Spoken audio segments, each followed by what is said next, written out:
సమూయేలు మొదటి గ్రంథము 28వ అధ్యాయము. ఆ దినములలో ఫిలిష్తీయులు ఇశ్రాయేలీలతో యుద్ధము చేయవలెనని సైన్యములను సమకూర్చి యుద్ధమునకు సిద్ధపడగా, ఆకీషు దావీదును పిలిచి, నేను దండెత్తగా నీవును నీ జనులను నాతో కూడా యుద్ధమునకు బయలుదేరి రావలెనని పరిష్కారముగా తెలుసుకొనుమనగా, దావీదు, నీ దాసుడనైన నేను చేయబోవు కార్యము ఏదో అది నీవు ఇప్పుడు తెలుసుకొందువనెను. అందుకు ఆకీషు, అలాగైతే నిన్ను ఎప్పటికీ నాకు సంరక్షకుడుగా నిర్ణయింతుననెను. సమూయేలు మృతి పొందగా ఇశ్రాయేలీలు అతని గురించి విలాపము చేసి రామా అను అతని పట్టణములో అతని పాతిపెట్టి ఇండిరి. మరియు సౌలు కర్ణపిశాచము గలవారిని చిల్లంగివారిని దేశములో నుండి వెళ్లగొట్టి ఇండెను. ఫిలిష్తీయులు దండెత్తి వచ్చి షూనేములో దిగగా సౌలు ఇశ్రాయేలీలందరినీ సమకూర్చెను. వారు గిల్బోవలో దిగిరి. సౌలు ఫిలిష్తీయుల దండును చూచి మనసునందు భయకంపము నొంది యెహోవా యొద్ద విచారణ చేయగా, యెహోవా స్వప్నము ద్వారానైనను ఊరీము ద్వారానైనను ప్రవక్తల ద్వారానైనను ఏమీయూ సెలవీయకుండెను.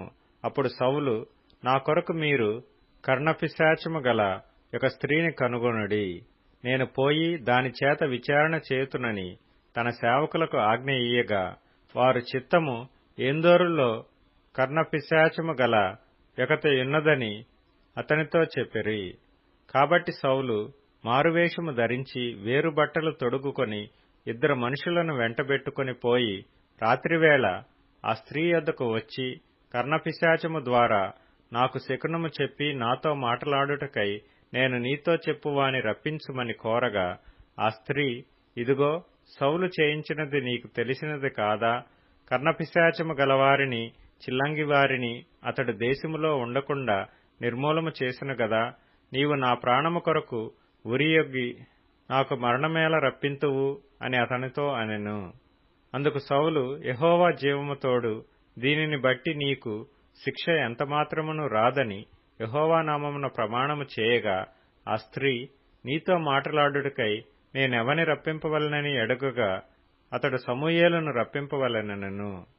ఆ స్త్రీ సమూయేలును చూచినప్పుడు బిగ్గరగా కేకవేసి, నీవు సౌలువే, నీవు నన్నెందుకు మోసపుచ్చితివని సౌలుతో చెప్పగా, రాజు, నీవు భయపడవద్దు, నీకు ఏమి కనబడినదని ఆమెనడుగగా, ఆమె, దేవతలలో ఒకడు భూమిలో నుండి పైకి వచ్చుట నేను చూచుచున్నానెను.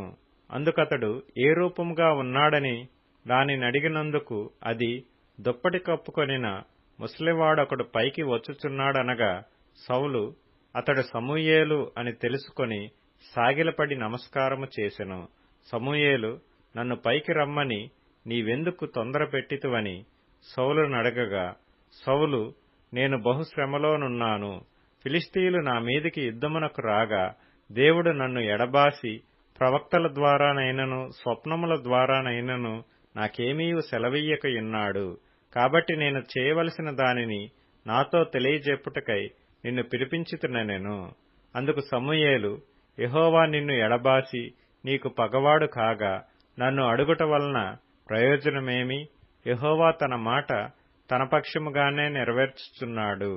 నా ద్వారా ఆయన సెలవిచ్చియున్నట్టు నీ చేతి నుండి రాజ్యమును తీసివేసి నీ పొరుగువాడైన దావీదునకు దానినిచ్చియున్నాడు. యెహోవా ఆజ్ఞకు నీవు లోబడక అమాలేకీల విషయములో ఆయన తీక్ష్ణమైన కోపము నెరవేర్చకపోయిన దానిని బట్టి యెహోవా నీకు ఈ వేళ ఈ ప్రకారముగా చేయుచున్నాడు. యెహోవా నిన్నును ఇశ్రాయేలీలను ఫిలిష్తీయుల చేతికి అప్పగించును. యెహోవా ఇశ్రాయేలీల దండును ఫిలిష్తీయుల చేతికి అప్పగించును.